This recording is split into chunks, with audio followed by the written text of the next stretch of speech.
Et diabolisation Kinshasa, un plan d'action contre les inondations remis au gouverneur Daniel Bumba Lubaki par un groupe d'experts.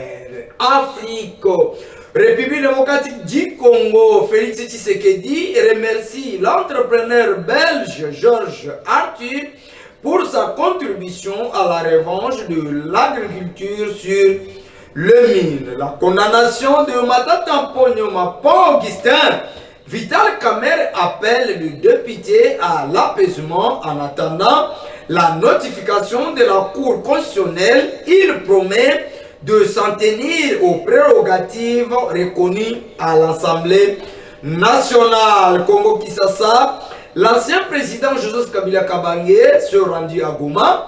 Oui ou non, la question se pose selon cette actualité. L'ancien président congolais Joseph Kabila se rendu à Goma dans l'est de la RDC. L'information a été confirmée à RFI vendredi 18 avril par des sources proches de l'AFC par M23. Et une source issue de l'entourage de l'ancien chef de l'État.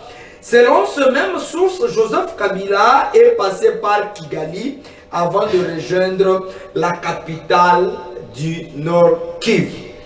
Je ne confirme rien et je les lis comme ça a été écrit. Allez-vous dans des salons politiques pour en vérifier. Sénat, Joseph Kabila et l'auditeur général de FARDC attendu pour... Ils étaient attendus d'ailleurs. Chose grave, Joseph Kabila n'était pas au pays. Ça bouge encore des lignes entre l'Assemblée nationale et la Cour constitutionnelle, pour ne pas citer Dieudonné Kamuleta, le président de la Cour constitutionnelle, ainsi que Vital Kamerhe Lokaningin King, le président de l'Assemblée nationale. Les voix se divisent tout autour du dossier Bukangalozo qui opposerait Matata Mponyo. Enfin, Matata a subi un coup de 10 ans. Alors, la question se poserait, est-ce que la procédure a été respectée? Matata Mponyo a reçu 10 ans en tant que sénateur, en tant que député national, en tant qu'ancien premier ministre ou en tant que candidat à l'élection présidentielle de 2023. Ça, on doit nous le dire. La question se poserait encore. Est-ce que Matata Mponyo, par rapport à la condamnation qui serait confrontée de travaux forcés, Matata sera en prison?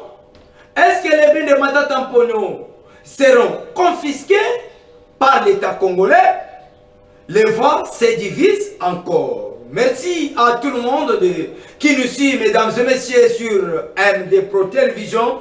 Nakatia émission Nabiso Parlons Congo. Merci na bande kobansu baliko s'abonner massivement na katia chaîne YouTube Nabiso Parlons Congo TV officiel. Merci pour la fidélité, merci pour la confiance, merci pour le soutien et aussi merci pour la remarque Nabino. Oui, Zaliko comme Nabiso. Parlons Congo, votre émission la plus préférée. Ezalipé en ligne dans nos plateformes des réseaux sociaux, notamment YouTube, Instagram, TikTok et page Facebook. Je l'ai dit comme cela s'écrit. S'il y a d'arrangement ou perfectionnement sur ces prières de les faire, car nul n'est gêné. Sur ce plateau, Tozalina notable, il y a Joli Park. Je rappelle que Joli Park, et Zamboko, il y a un quartier où ils ont mis bongo na commune Yangaliema. C'est vrai que na émission na bisu ya lobby, bomonaki, kolela, kosenga ete, le lengo bali kobuka banda kuna bango et longo balite yali ko respecter mibe côté. Et c'est là qui n'a pas conçu, bazongela na raison pour que droit il y a un peuple congolais. Ezala respecté natina eye. Tozaki na ba papa, ba maman, bilenge ba ki kosimba micro na biso. Dès la sababino que émission Parlons Congo, ezali émission où ezali ko accompagner les personnes de sans voix. Batu o bazana ba o ba kolobela bangote, c'est ça votre émission. oyo bakonzi bali koyoka kolanda pe biso. Merci na ba service d'intelligence ya République démocratique du Congo, notamment DEMIA, ANER, la police également, FARDC, ba service nyonso ali kosala musala na bosembo. Mon émission vous soutient. Et cette émission soutient toute autorité qui bouge des lignes pour que l'intérêt général de la population congolaise soit assuré.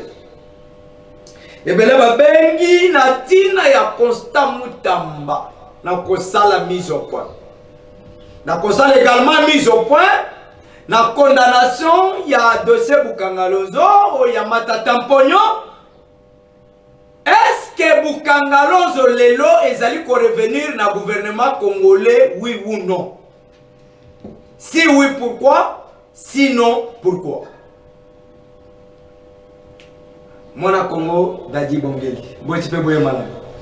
Oui, Mbote Ndeko Benoît, merci beaucoup. Vous allez na Esengo, to solo la lisusu mukolo malelo. On a invité par rapport à Maïto solo la kilobi, puisque Bastien des Alaki, vous déposez qui ba mémo. Quelles sont les retombées? Ok, merci beaucoup Ndeko. Naza ko rappeler na opinion publique, nazali notable et défenseur il y a droits humains. Qui dit défenseur il y a droits humains, ezali défense il y a bateau.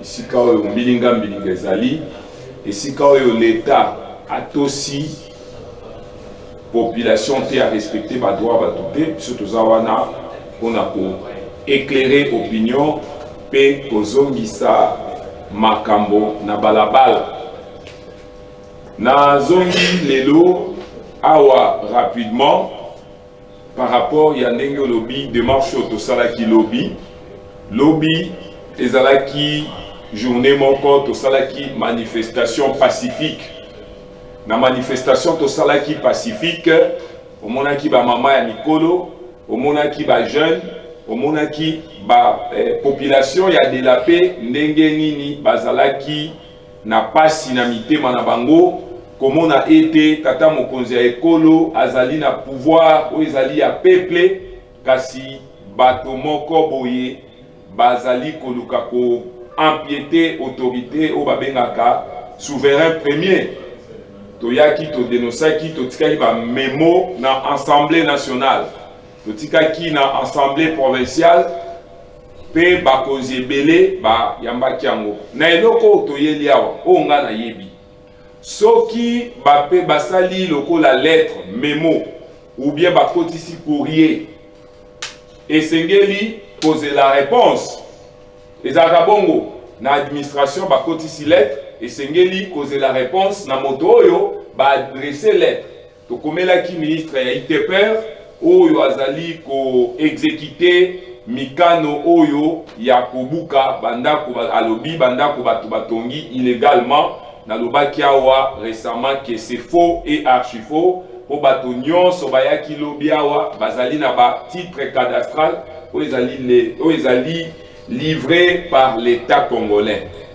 Alors lelo toza circuit tokotisi mukanda lobi parce que bapesi mise en demeure il y a 3 jours. Mise en demeure il y a 3 jours d'abord et respecter d'abord procédure T. Ata mutu aza locataire na yo, jamais akoki ko zwa préavis il y a 3 mois, akoki ko zwa préavis il y a 3 jours. Préavis ezalaka 3 mois, 45 et 15 jours. C'est ça presque la procédure. Alors, peuple congolais azali locataire il y a l'état T pour abotami awa akoleli awa. Comment on peut expliquer Bakoka Kopé Sabatou, mise en demeure il y a 3 jours, signé par ministre ya ITPR. Yango ministre toyebite soki yenda zo sala makambo ya boye, soki yenda zo poser ba acte ya boye na pouvoir o ezali ya respect ya peuple. Lelo tozali surpris. Biso nyonso komona batu oyo babengi bango ba géomètre. Bakiti na mabele babandi koya kosala ba traçage. C'est-à-dire qu'on délimité. Cependant, tomoni zéloté na kati ya quartier d'abord, tomoni basaki ya simate, tomoni dépotoir, c'est-à-dire l'État soit ça makamnae, et c'est que matériel d'abord, ils allaient mêler pour peuple à zoé, qui misala et zosalema. Tomoni moi agence moko boete au que non, tokosala boye, moi ba prévention, ils allaient boye. C'est là, ndenge bango bazolo berobi, faut bakata du mètre de part et d'autre. Toza signifié na projeté, oyo bazali kosala wana. Cependant, je me demande, ou la population en général se demande, comment ba géomètre ba koki kokita na terrain, c'est-à-dire bazo exécuter kobuka batu lokola ndenge selon lettre lobby, toloba vendredi. Donc vendredi lobby, baza kobuka banda ko batu, lelo ba géomètre ba ye pour basala ba mesurage. Ba mesurage wana pour ba yeba ko tracer nzela. C'est que la population se demande, est-ce que l'être autocotisaki ba konzina nous batangité bache ba annotation te ba orienté d'abord makambuté ba bengi délégation ya joli parc était ya de la paix ba kende ko kutanana bango pour ba solola. Mais on se demande comment ba koki ko tambola pour na koya ko délimiter. Est-ce que zali toujours ka ko bafouer pouvoir ya peuple qu'on négligeait, qu'on empiétait, qu'on instrumentalisait ou bien comment? Est-ce que dans joli parc, vous avez un chef du quartier? Vous avez un chef du quartier, mais jusqu'à présent, Makamo Union Sezo Salema, tu éviter maman, ceux qui ont allé aviser, tu as allé aviser. Personnellement, vous avez contacté? Non, papa, est-ce que l'Ikamo Ezo Salema na kati ya quartier? Pourquoi on est chef? On dirige les humains. On est chef parce qu'on est capable de gérer, on est capable de recevoir des informations. D'abord, nous même pas ça. Commune et Angaliema. Au fait, on a adresse à chef du quartier. Moi-même, je vais aller vers lui. Voilà. Commune et Angaliema. Numéro, il y a place à prendre l'adresse. Oui, dans Bazobuka, commune Angaliema, chef du quartier, tous à 21 quartiers dans commune Angaliema. Je ne lis pas que les alliés manquent à 21 quartiers. Est-ce que messieurs les bourgmestres azangi koye baki makambo ezot salema peuple oyo ezali na juridiction na ye baza kobuka bango bandako to yebite soki ezo semble kozala dossier politique mais peuple azali na dossier politique te to yebite soki ezozala ba redevabilité ou bien ba compte à rendre. Mais au biso tozo mona yango tozo ya ko dénoncer en qualité à défenseur il y a droits humains. Droit et pesibiso constitution et pesibiso pouvoir ya koloba pe ko dénoncer le mal. Ce qui s'est fait na joli parquet et ils semble ko respecter ba droit ya batouté et ali pirement inhumain. Merci beaucoup. Merci mon Congo puisque le dossier Oyo maintenant je constate que ça bouge encore des lignes puisque apparemment, Bakonzi, Bazali Kosala peut-être semblant. Puisque Torobela Kili Kambuya Kobuka la jolie part, peuple a se révolté. Mais c'est quand même moi viser Bango Yamukobuka. Et il faut vous rassurer que, quoi que peuple à cause de la Asali erreur, Yakotonga et Sika et Sengeli Kotonga te. Comme pouvoir et aller na kati na makoki, il serait nécessaire peut-être. Botongali bango quartier moko ya sika, bolongoli bango na esika bozo trouver que bazali ko énerver circulation. Mais cela n'est pas fait. Et à combien plus forte raison, okoki kobuka mutu oyo asombi peut-être mabele, soit illégalement selon communiqué. Soit assombé légalement, mais à Tongi à respecter ma principe. Peut-être dans ma coquille ou à Koko Somba sous ma belleté. Mais ce que vous Buka Bango Bocha Bango na balabal. Pendant que Bitumbaya est qui va Congo mani na balabal, solution elle consommate. Et on continue encore, il y a comme mis ce peuple les sous na balabal. Mais à un certain moment, on doit être sérieux. C'est ça, c'est là, Mindele, d'autres fois, tant que de colère, tant que Congolais, tant que les Liboso, Mindele, va nous commettre des Kara, puisque entre nous, il se pose un problème. Cher ministre de l'ITP, Mais on peut tout dire sur vous, mais essayez de la motema mawa. Essayez de la motema mawa. Cher Daniel Bumba, le gouverneur. Mais ma quelle est un joli parc bari kocha. Mais pourquoi Congo? Mais pourquoi vous consommez d'abord ciment? Puisque mesure peut-être impopulaire pour consommer bande de mais bande comme va subir il y a loi, mais ça quand même un droit à survie. Mais comment on doit parler de même cas à maintes reprises pendant que vous faites pression? Tu vois que vous avez tort, vous avez raison. Mais tenez compte d'abord, il y a bateau qui va vendre d'ici peut-être 30 ans, 40 ans. Wali komimisa mukolo azana bakoko peut-être bana na bazaba soda bakebo babundela ekolo liwa ekutani na bango me batiki bakoko na place one oye obuki.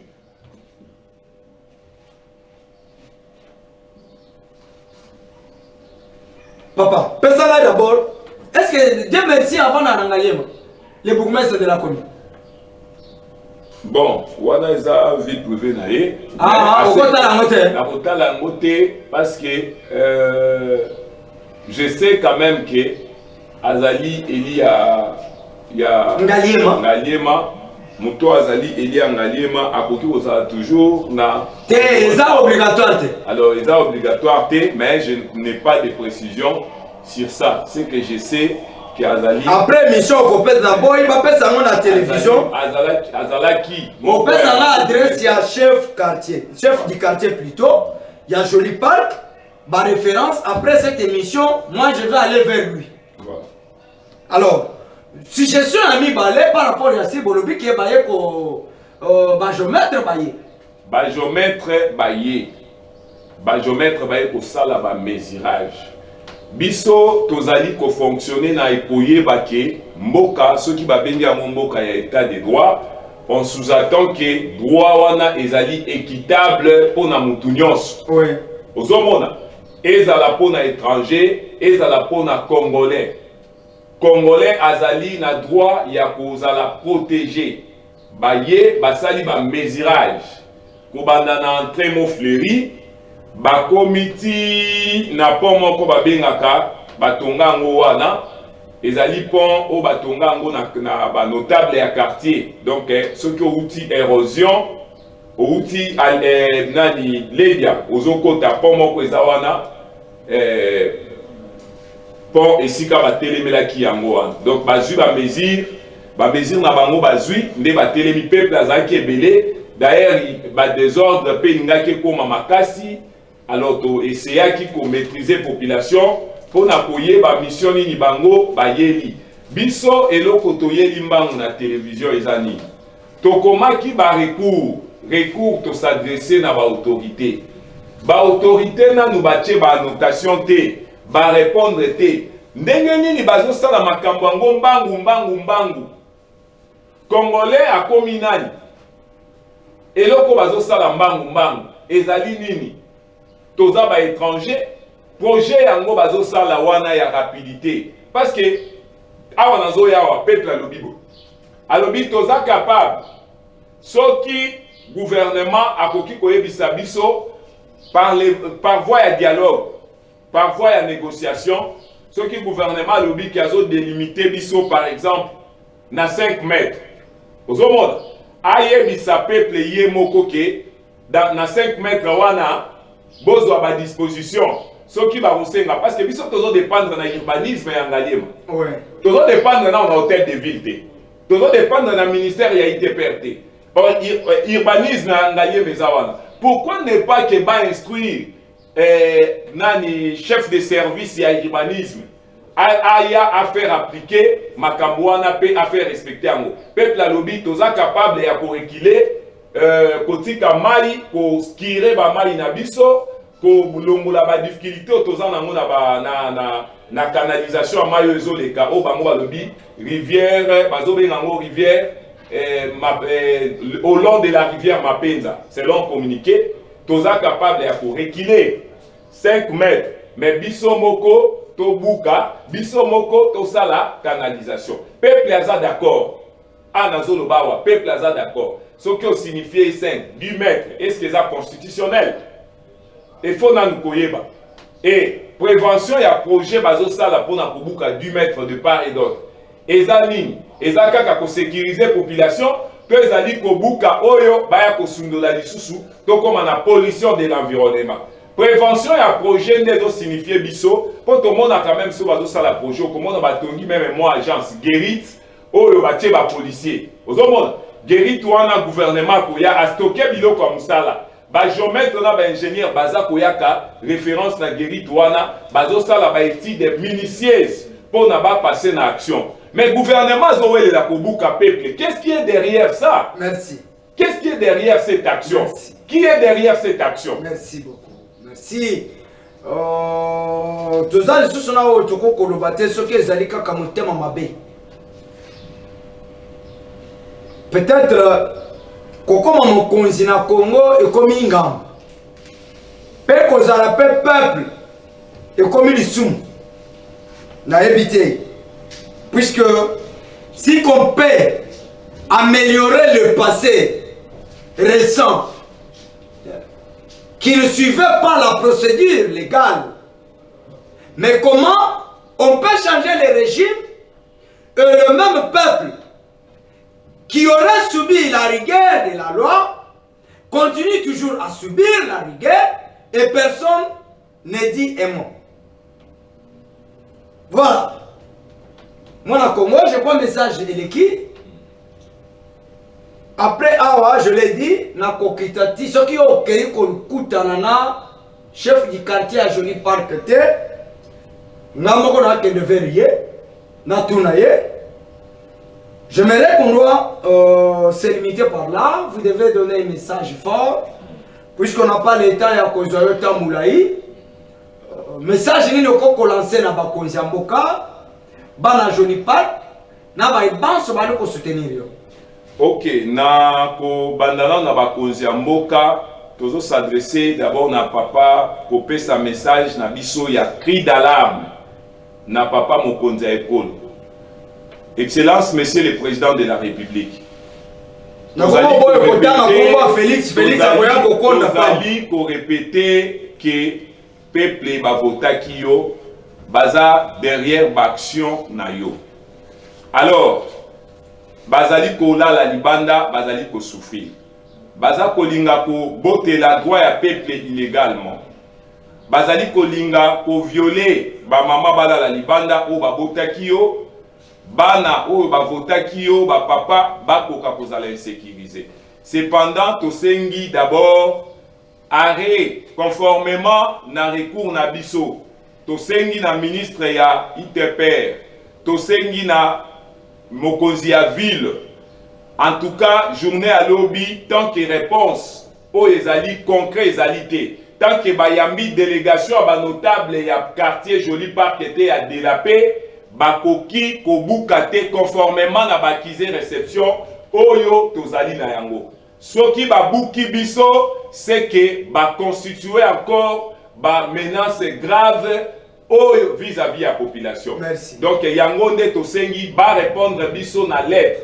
Ba benga biso, télévision ezali tokokende ko répondre pour na koyeba soki bazo kata combien de mètres, bazali koyeba kotonga nini, projet nini bazo sala na makambo ya de la paix. Merci. Likambo ya population, chers notables du quartier Joli Park.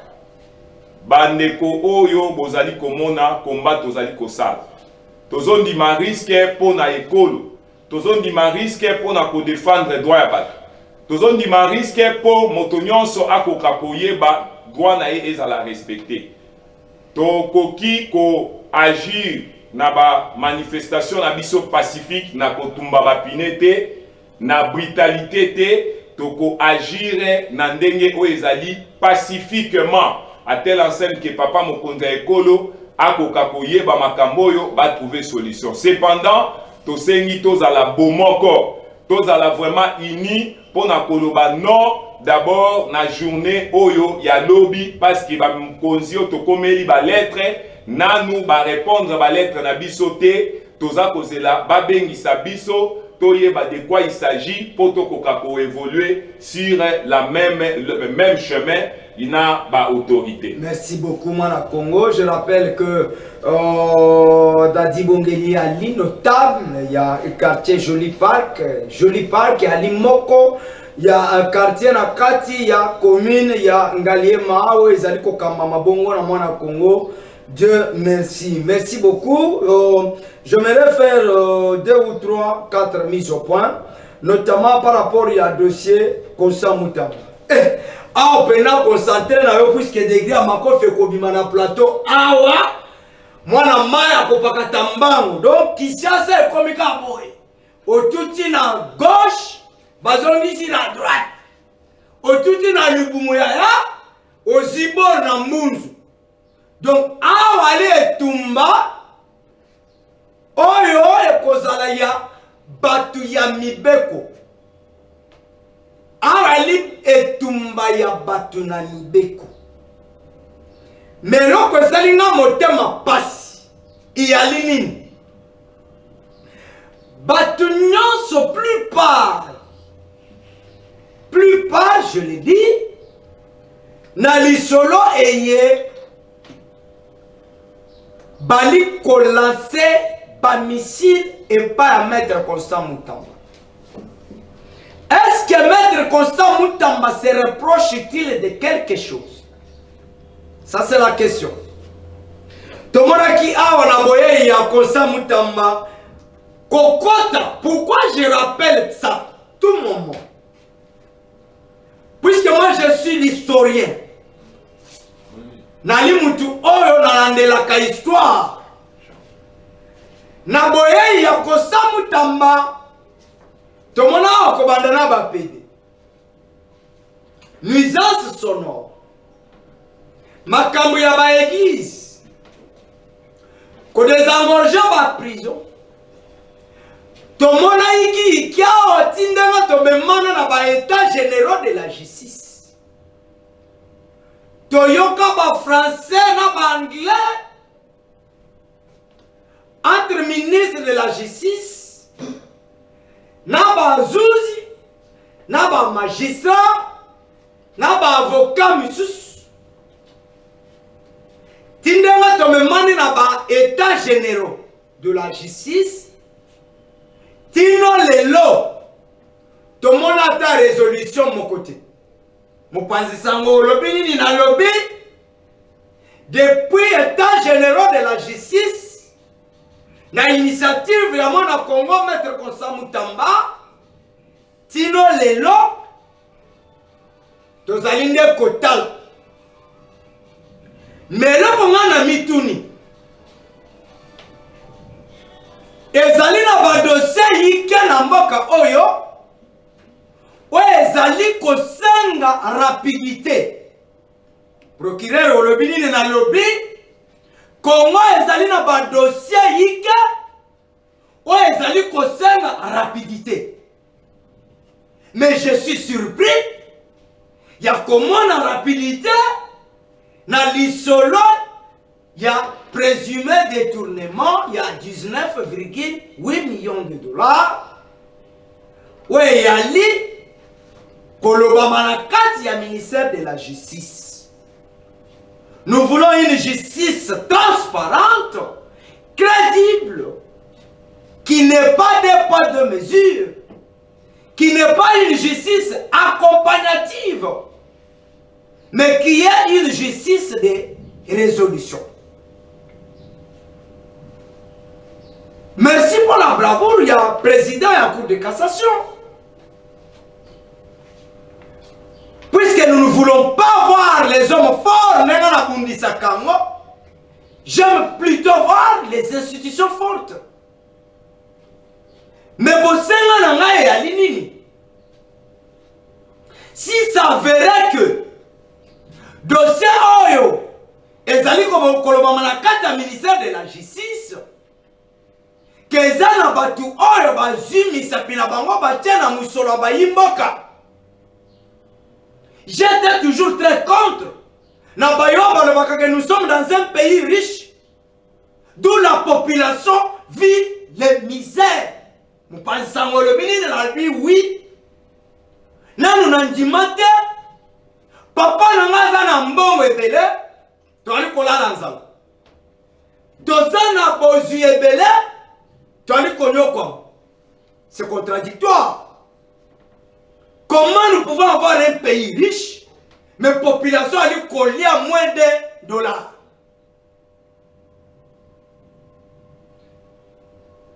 Cher procureur, au-delà du dossier de Maître Constant Moutamba, le dossier est zaïké. Moutuna na ngai, puisque ba imboka, on a bundela kabutu moyo batuni. Est-ce que Moutamba ali ko énervé Batumisusu? Est-ce que le procureur prend la cassation ali ko énervé également Batumisusu? Ce sont des questions que je pose. Moutuna na cabinet à Maître Constant Moutamba. Est-ce que badekesa kimbongo pona kobongisa ba prison ba parquet na kotonga ba prison misusu? Soki mbongo badekesango na tina ya projet wana, est-ce que boza na kata cabinet ya justice Maître Constant Moutamba qui est un professionnel o ayebi mibeko ya mboka? Est-ce que procédure ezalaki respectée si ça verrait que badekesa kimbongo? Ce kimbongo ezalaka dekese, ezalaka na date nini, ekokta na banque na date nini, bozo numéro ya compte na date nini. Tina date oyo makelele ye kobima ya présumé détournement. Ce silence radio était dû à quoi? Si ça verrait que bongo ebima, na tango ebima, ti kokoma na esika ya makelele ya ke musolo on dirait bungi. Est-ce que basigno elakisamaki déjà que il faut misala ebana? Ce qui basigno ezate. Pourquoi ce silence radio na tango wana titokoma na ba dénonciation, na supputation, na ba déclaration? Ça c'est une question. Alors, la question de savoir si Constant Moutamba énerverait les uns les autres, c'est à vous de répondre. Saisir l'Assemblée nationale. Nous ne voulons pas revivre de notre bika match ya Real na Barça. Na dossier ya 100 premiers jours ya Tata Mokonza Ekolo. Mopanzi sango lobi nini na lobi? Nous ne voulons pas revivre Coupe du Monde ya Barça na Real. Oyo ba Congo man ebele. Ba pelisa tina ba groupe. Ba tia ba carburant. Pona kolanda dossier ya 100 premiers jours ya Tata Mokonza Ekolo. Oyo yo nanga ina biso nyonso ba Congolais toyebi suite. Mopanzi sango lobi suite ezalaki ngabi oui. Suite ezalaki puisque boyebete mbongo ya bayimboka ezonga, mais bato bazaka na ba prison ti lelo na dossier à 100 premiers jours. Olobi azonga bi oui. Bato bazalaka na ba prison na dossier à 100 jours tino lelo. Et ali kopesa motema pasi. Ezali kotangisanga makila na motema. Koyokake. Il y a un présumé détournement dans le cadre du ministère de la Justice. Il y a eu kosala tina posa kosanza. Mopanzi sango lobi na bi oui. Oui. Tobondele ezala ya solo te. Olobi na bi oui. Basali babondele mekasi ezala ya solo te. Mais soki ezali ya solo, ekozala soni mpona biso bilenge, sauf ngai. Mopanzi sango lobi na bi sauf ngai. olobi oza maboko pembe ngabi yo nali maboko pembe. Nali maboko pembe. Na boy ko kende musika poete dossier oyo ezali kotangisa mai na makila. Olobi nini na lobi ezali kotangisa mai na makila? Puisqu'il s'agit de Maître Constant Mutambo. Je l'avais dit dans mon émission. Maître Bofongolelanga il porte na ya ko investiguer. Ngala journaliste à plateau tena kitaka. Bana joli park bayebi na kiti. Et na kosala manso lokola muyimboka. Bosomi ezala. Basirsoir d'abord. Dossier Matata Mponyo. Yamuna liko senga bazuzi. Et comment ça le biso ko banga na soni pona kotinda bana basala droit. Procureur olobini na libi iyo et comme ko sala biso soni kotinda bana na biso basala droit. Mama atuni alobi pona nini puisque ba makamu mususu aliko sala na justice. Toyebite tokosuka wapi.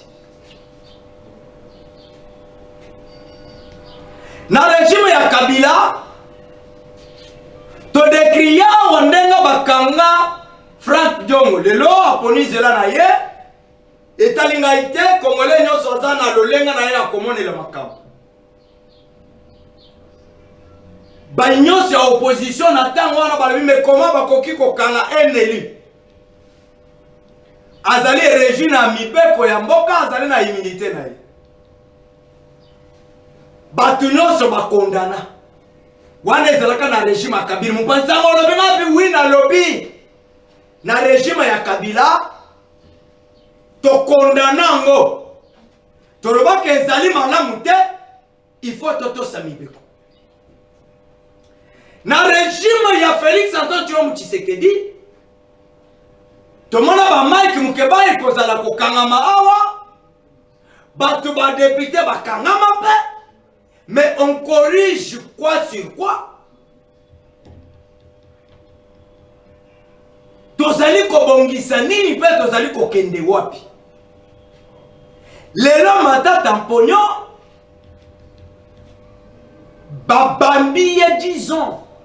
Vous pensez ça ngolobi na lobi a 10 ans. Un député national na kata législature a 10 ans.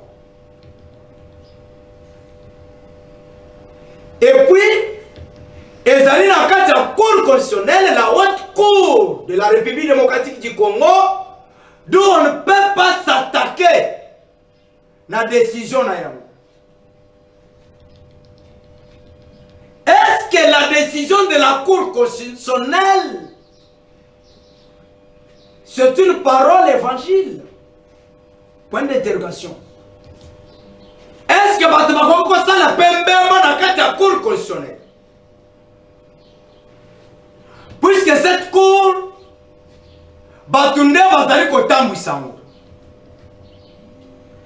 Est-ce que le dossier Matata Mponyo cacherait quelque chose? Point d'interrogation. Est-ce que condamnation ya Matata Mponyo est qu'on crée une crise institutionnelle entre l'Assemblée nationale et la Cour constitutionnelle? Puisque ces dossiers divisent les élus. Procureur Olobi na lobi dossier Mukangalonzo ezali kokabola ba député.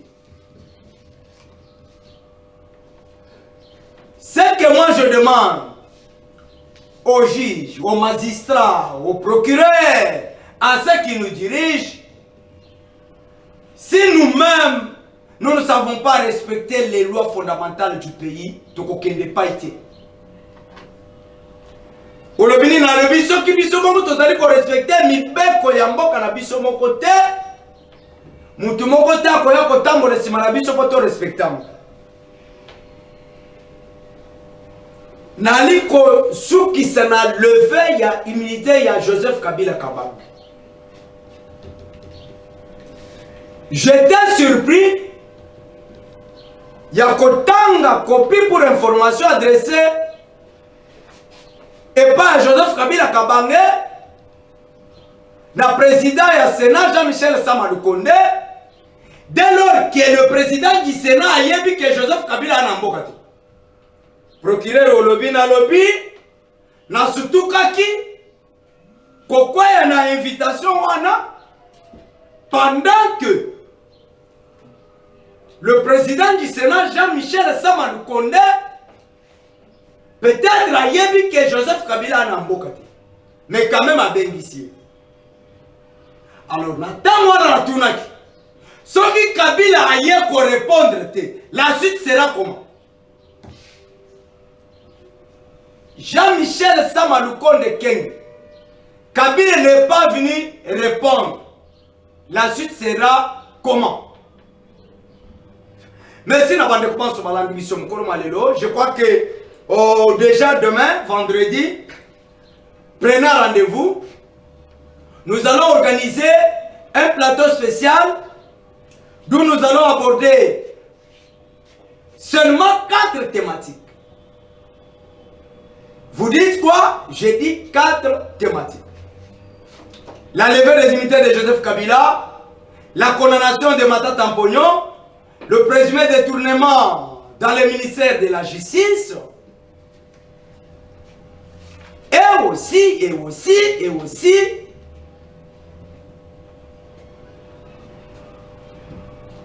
la gestion de la ville provinciale de Kinshasa. Ma fille matina motema nazana ona kolo bate. O etikali to solo amuna kulwa.